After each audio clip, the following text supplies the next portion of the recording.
The shattered remains of my favorite mug lay scattered across the kitchen floor, a fitting metaphor for my life at that moment. I stood there, frozen, staring at the mess as my mind raced to process the information I'd just uncovered. "Clara? What was that noise?" Nate's voice called from the living room, snapping me out of my trance. I swallowed hard, my throat suddenly dry. "Nothing," I managed to croak out. "Just dropped a mug." Footsteps approached, and Nate appeared in the doorway, his brow furrowed with concern as he took in the scene. "Are you okay? You look pale."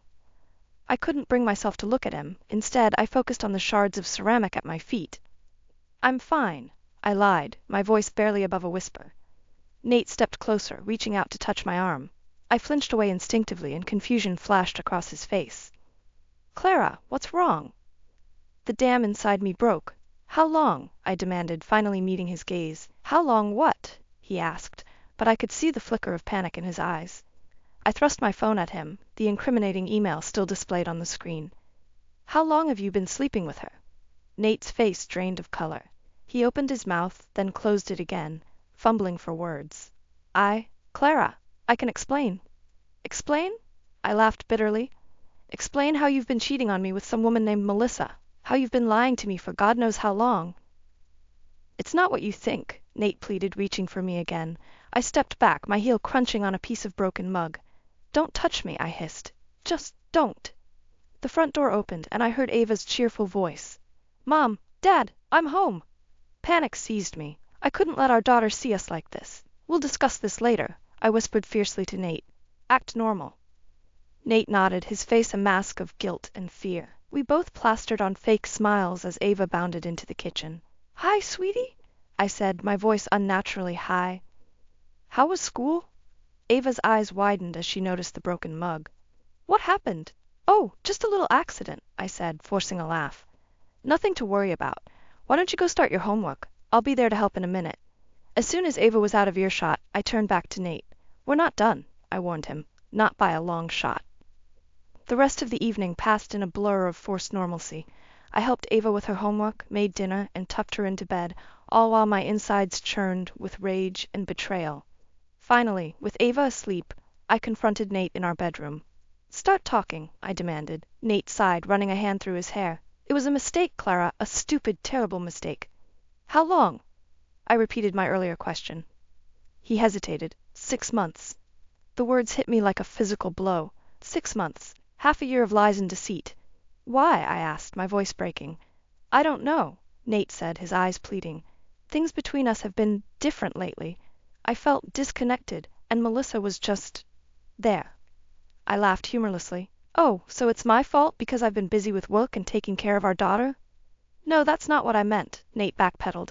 "I'm not blaming you. It was all me. I made a terrible choice, and I'm so sorry." I shook my head, tears stinging my eyes. "Sorry isn't good enough, Nate. You've broken us. How am I supposed to trust you ever again?" As I stood there, staring at the man I thought I knew, I realized our life together would never be the same. The question was, what was I going to do about it? I stared at Nate across the kitchen table, my fingers wrapped tightly around my coffee mug. The silence between us was thick with unspoken words and lingering resentment. "I've been thinking," Nate said, breaking the tension. "Maybe we need a change of scenery." I raised an eyebrow. "What do you mean?" He took a deep breath. "I think we should move in with my parents for a while."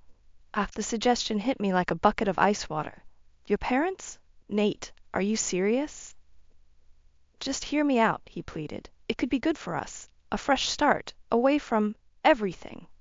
I laughed bitterly. "You mean away from your mistakes?" Nate flinched but pressed on. "Mom and Dad have that big house. We'd have our own space, and they could help with Ava. It would give us time to focus on us, on rebuilding our marriage." The word marriage made my stomach churn. Was there even anything left to rebuild? "Clara," Nate said softly, reaching for my hand. This time I didn't pull away. "I know I messed up, but I want to make this work. For us, for Ava, please just consider it." I closed my eyes, feeling the weight of our vows pressing down on me. "For better or for worse, right?" "Fine," I said finally. "I'll think about it." The next few days were a whirlwind of discussions and preparations. Despite my reservations, I found myself agreeing to Nate's plan. Maybe a change would do us good. Maybe his parents' presence would keep him on the straight and narrow. The day of the move arrived all too quickly. As we pulled up to Evelyn and Alfred's sprawling suburban home, I felt a knot of anxiety tighten in my chest. Evelyn burst out of the front door, arms wide open. "Oh, my darlings," she cried, enveloping Nate in a hug before turning to Ava. "And there's my precious granddaughter!" I hung back, watching the scene unfold. Alfred appeared in the doorway, nodding a greeting. "Clara," he said, his tone cordial but cool. "Alfred," I replied, forcing a smile. As we settled into our new living arrangement, I tried to remain optimistic. Evelyn and Alfred were polite, if a bit distant. Nate seemed more relaxed, more attentive. For a moment, I allowed myself to hope that maybe, just maybe, this could work. But as the days turned into weeks, cracks began to appear in the facade. It started small. Evelyn forgetting to include me in meal planning, Alfred making offhand comments about my work hours, the way they'd fall silent when I entered a room, exchanging meaningful glances. One evening, I overheard a conversation that made my blood run cold. "I just don't understand what he sees in her." Evelyn's voice drifted from the kitchen. "Nate could do so much better."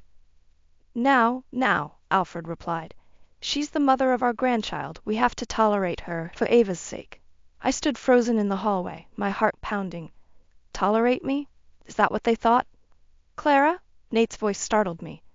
"What are you doing?" I turned to face him, anger and hurt warring inside me. "Your parents," I hissed, "they hate me."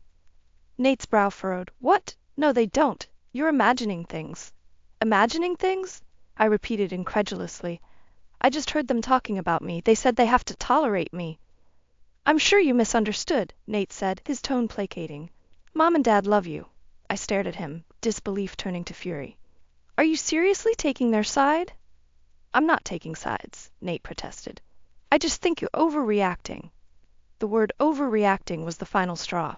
"You know what?" I snapped. "I'm done. This was a mistake. All of it." I stormed past him, heading for our room. As I threw clothes into a suitcase, I could hear Nate following me, pleading. "Clara, please, don't do this. We can work it out." I whirled to face him, tears stinging my eyes. "Work what out, Nate? Your affair? Your parents' disdain? Your inability to stand up for me? Tell me, what exactly are we working out?" As I stood there, suitcase in hand, I realized I was at a crossroads. Stay and fight for a marriage that felt more like a prison, or leave and face an uncertain future. The choice I made would change everything. I woke up to the smell of freshly brewed coffee and the sound of hushed voices downstairs. For a moment, I forgot where I was. Then reality crashed back in. I was in Nate's childhood bedroom, surrounded by his old trophies and faded posters, trying to salvage a marriage that felt like it was held together by fraying threads. Sighing, I dragged myself out of bed and made my way downstairs. The voices grew clearer as I approached the kitchen. "Just don't think she's trying hard enough," Evelyn was saying. "Nate deserves better."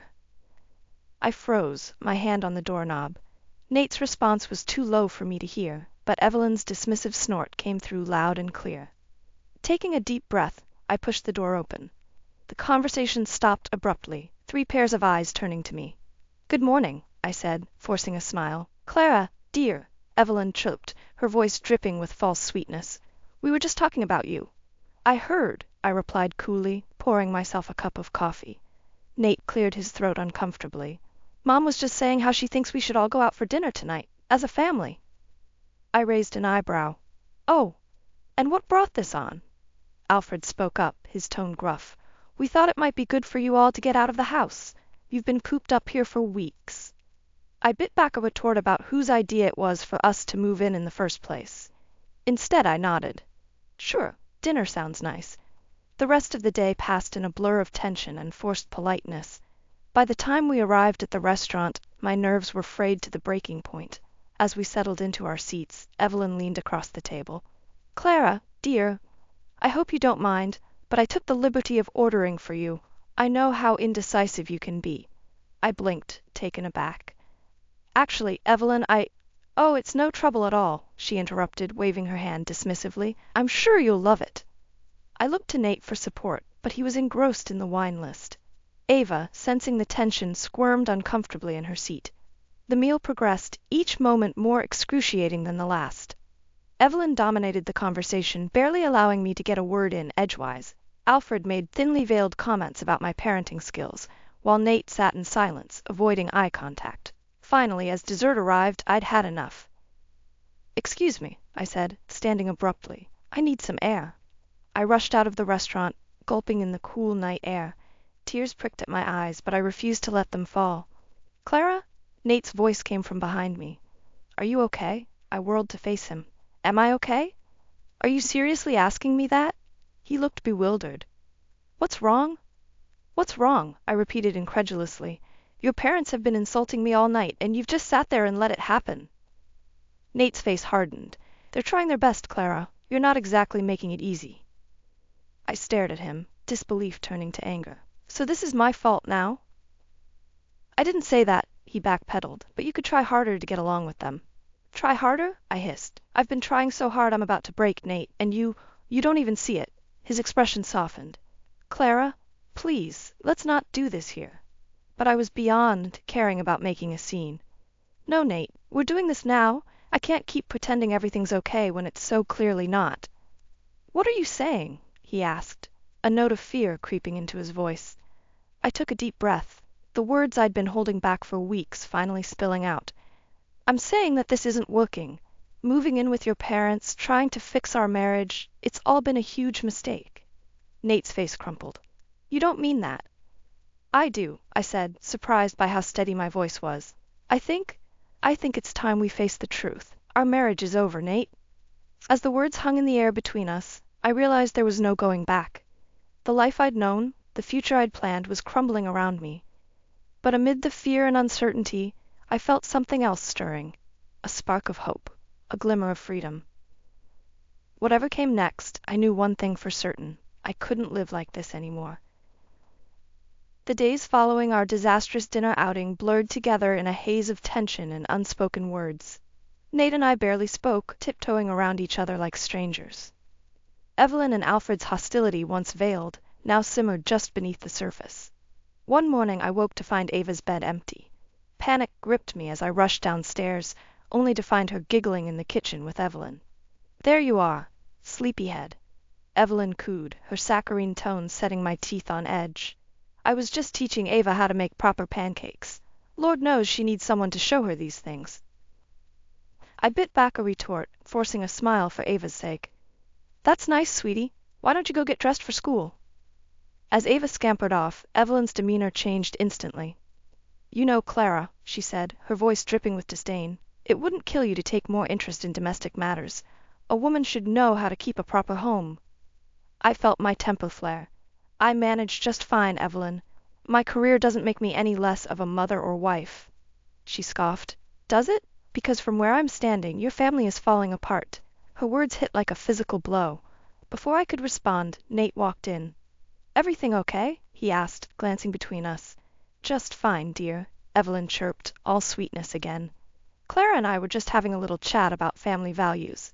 Nate nodded, avoiding my gaze. "Right. Well, I'm heading to work. Clara, don't forget we have that dinner with my boss tonight." I froze. "That's tonight?" "Nate, I can't. I have a deadline." "You can't cancel," he interrupted, his tone brooking no argument. "This is important for my career." As he left, Evelyn's smug smile made my blood boil. See? A good wife would remember these things.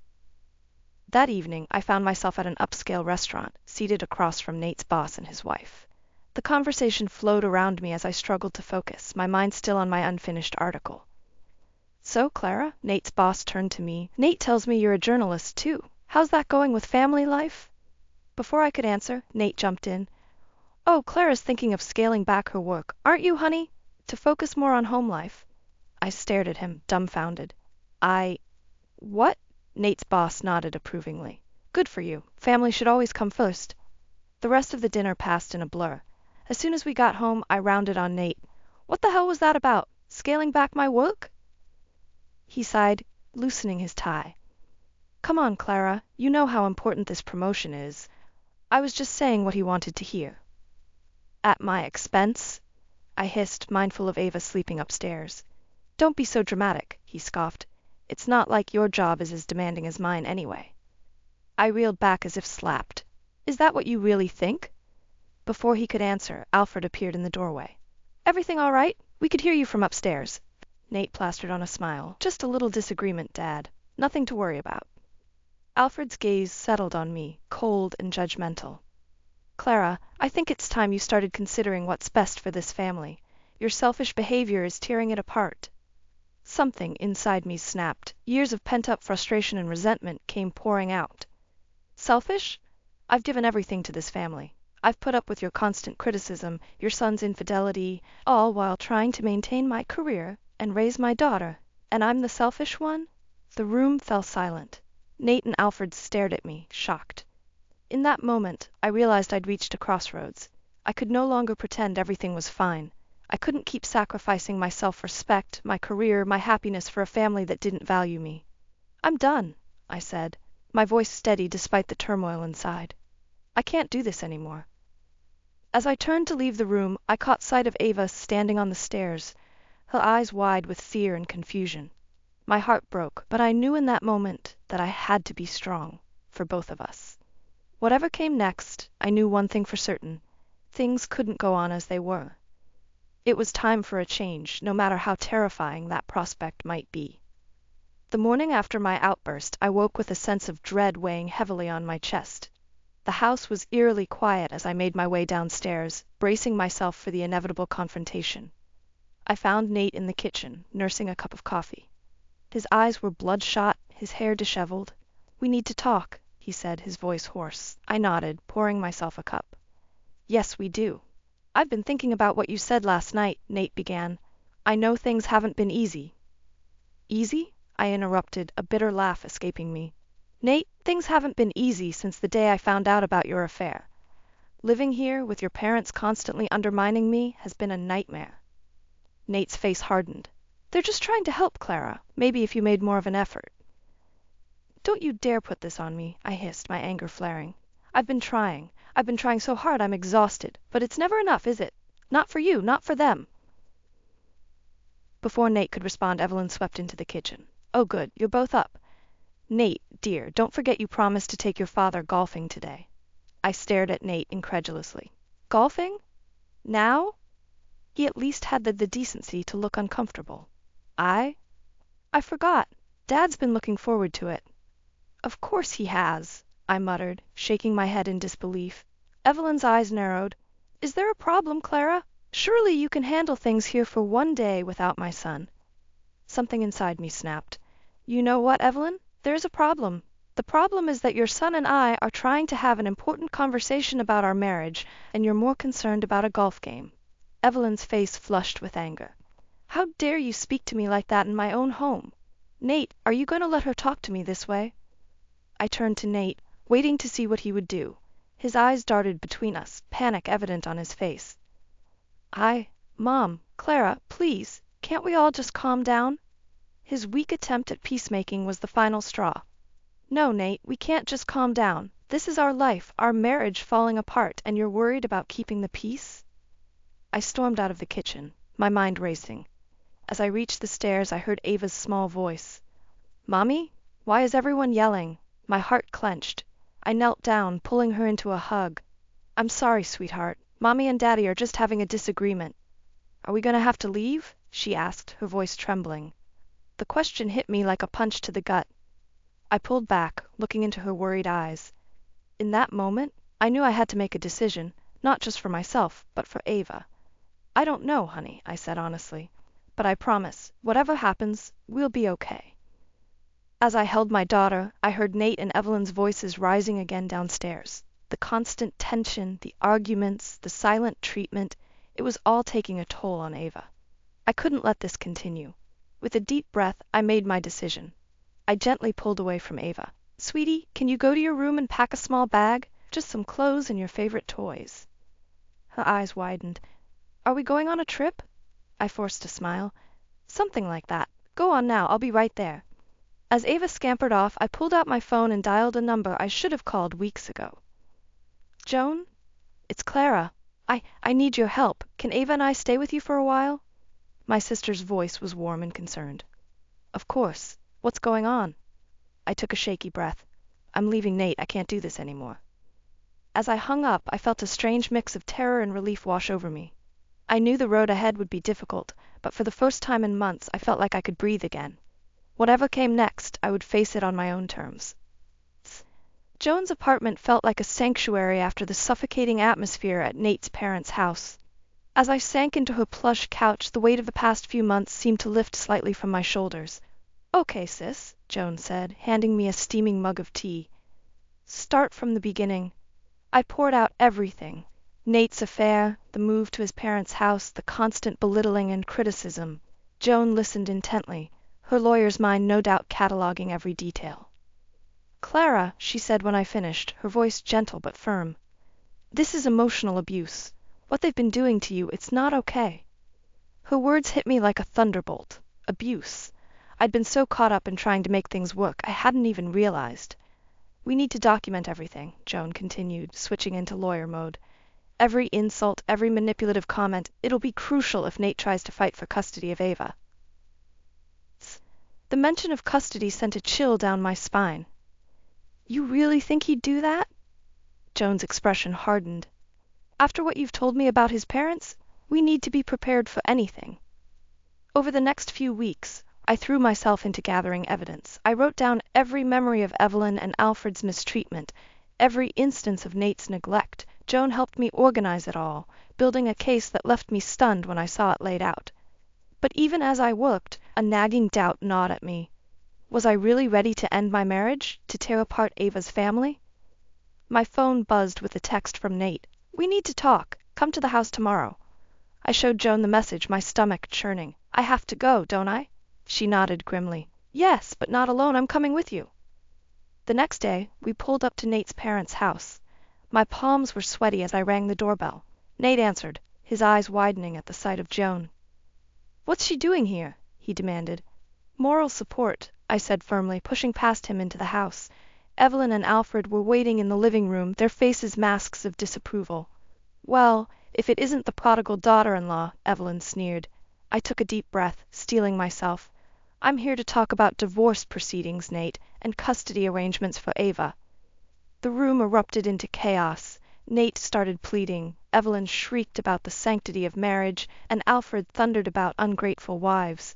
Through it all, Joan stood beside me, a pillar of strength. "Enough!" I shouted, silencing the room. "I've made my decision. I won't live like this anymore, and I won't let Ava grow up in this toxic environment." Nate's face contorted with anger. "You can't take my daughter away from me. Watch me," I retorted, my voice ice cold. "I have documented evidence of the emotional abuse I've endured in this house. Do you really want to take this to court?" The color drained from Nate's face. Evelyn, however, wasn't backing down. "You ungrateful little." She lunged forward, her hand raised as if to slap me. Joan stepped between us, her voice sharp as a knife. "I wouldn't do that if I were you, Mrs. Thompson. Assault charges wouldn't look good in a custody battle." Evelyn recoiled, sputtering with rage. I turned to Nate, my heart pounding. "This is your last chance, Nate. Are you going to stand with your wife and daughter, or with them?" The silence that followed seemed to stretch for an eternity. I could see the conflict in Nate's eyes, the war between the man I'd married and the son his parents had molded. Finally he spoke, his voice barely above a whisper. I can't leave my parents, Clara. They need me."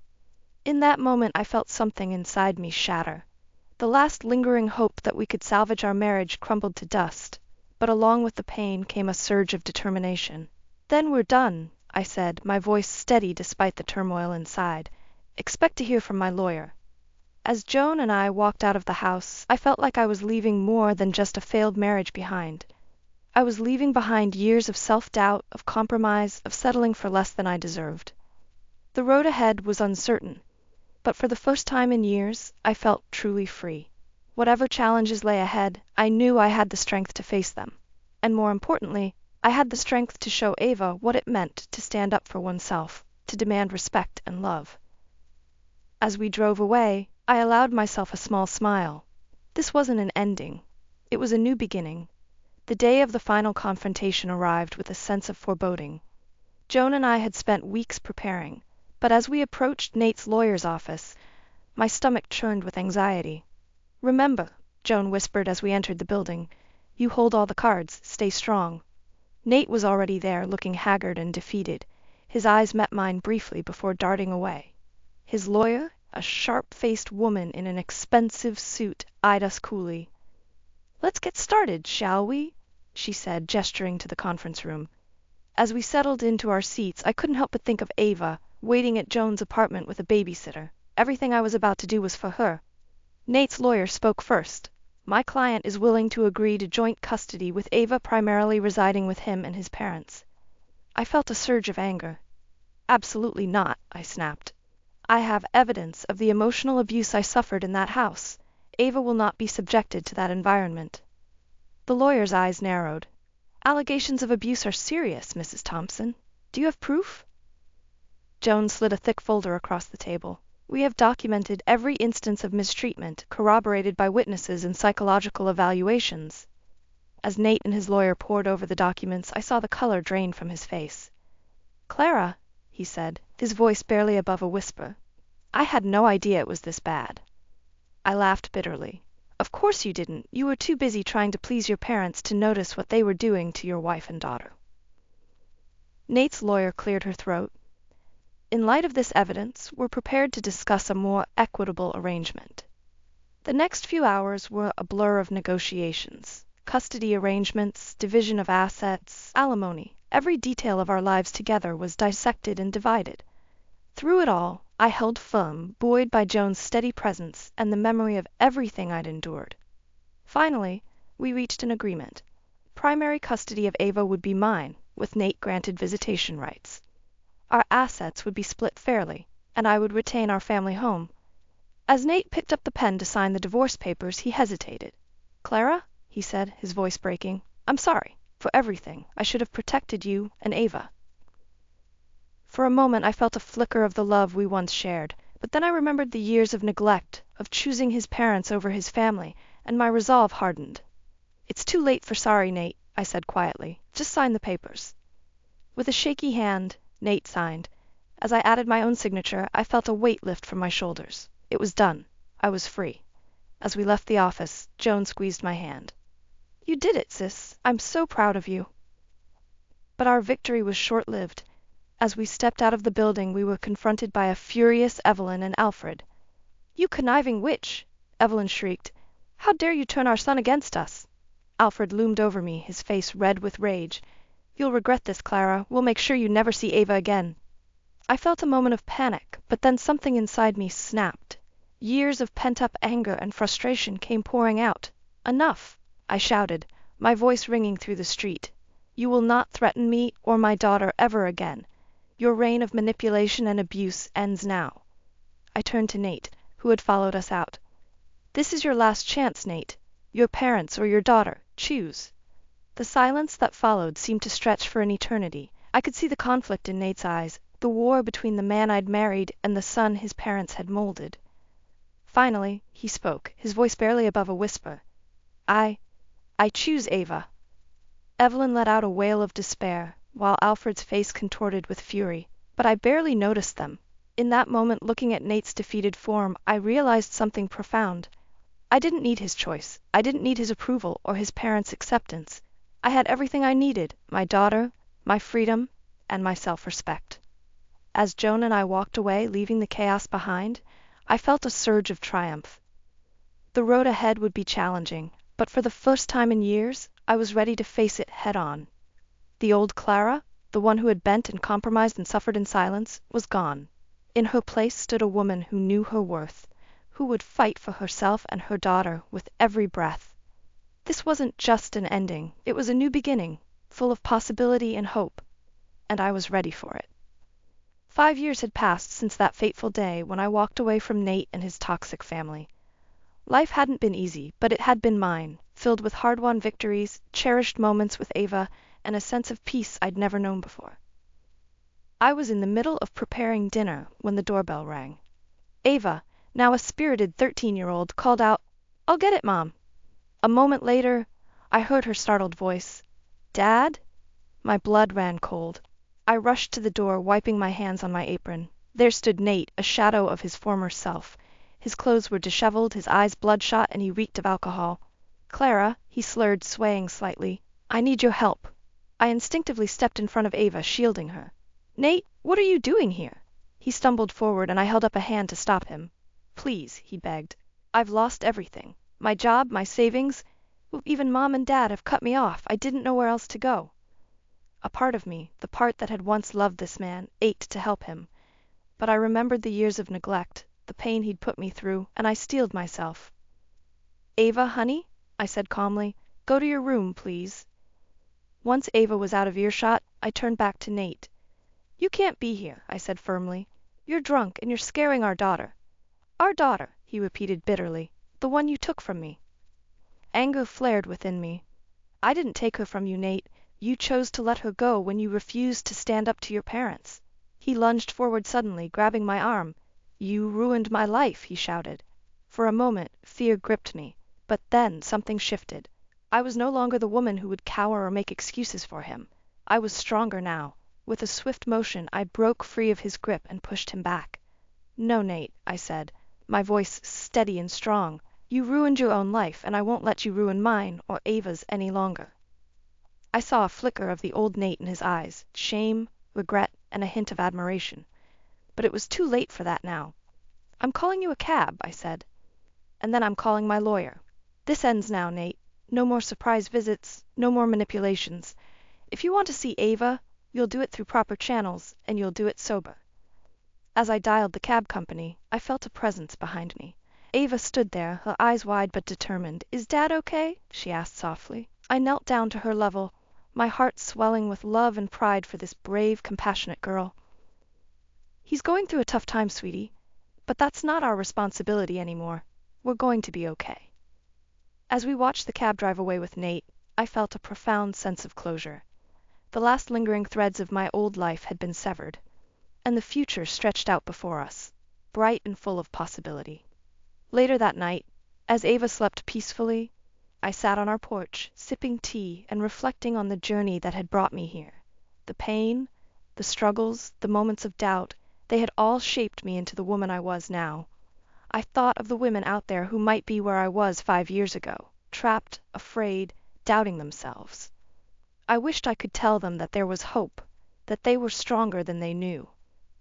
As the stars twinkled above, I made a silent vow. I would use my voice, my experiences, to help others find their strength. My story wasn't just about survival, it was about thriving, about reclaiming one's power and dignity. Tomorrow, I decided, I would start writing again. Not just articles, but a book. My story, raw and honest, a beacon of hope for others. The cool night breeze caressed my face, and I smiled. Life wasn't perfect, but it was beautifully, wonderfully mine. And for the first time in years, I was excited about what the future held. As I headed back inside, I paused at Ava's room, watching her sleep. In that moment, I knew with absolute certainty that every struggle, every tear, every moment of doubt had been worth it. For her, for me, for the life we'd built together. This wasn't just an ending. It was a new chapter, brimming with hope, strength, and the unshakable knowledge that we were going to be more than okay. We were going to be extraordinary.